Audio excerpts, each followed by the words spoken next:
Welcome to our channel. Today we how to download VTT Captions into Final Cut Pro step by step clearly.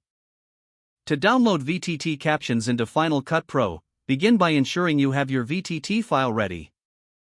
Open Final Cut Pro on your computer. Navigate to the project where you want to import the captions. In the menu bar, click on File. Select Import and then choose Files. Locate your VTT file in the dialog box that appears. Once you find your VTT file, click on it to select it. Click the Import Selected button to bring the file into your project. After importing, your VTT captions will appear in the media library. Drag the VTT file from the media library onto the timeline of your project. Adjust the position of the captions on the timeline to synchronize them with your video. To fine-tune the captions, select the VTT file in the timeline.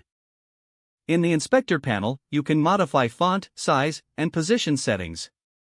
Preview your video to ensure that the captions display correctly throughout.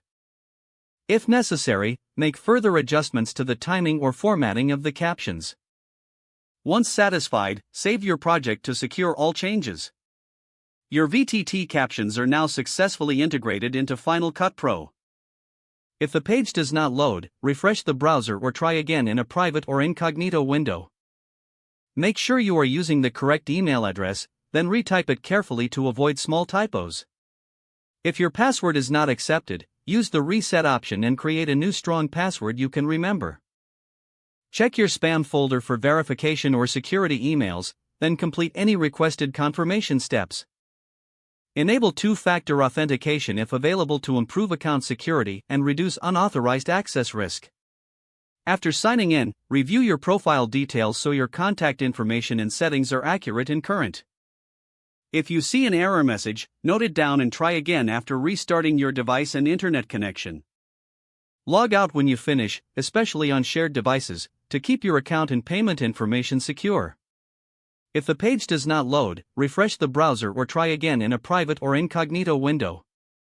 Make sure you are using the correct email address, then retype it carefully to avoid small typos. If your password is not accepted, use the reset option and create a new strong password you can remember. Check your spam folder for verification or security emails, then complete any requested confirmation steps. Enable two-factor authentication if available to improve account security and reduce unauthorized access risk. Don't forget to like this video and subscribe to our channel for more step-by-step tech guides.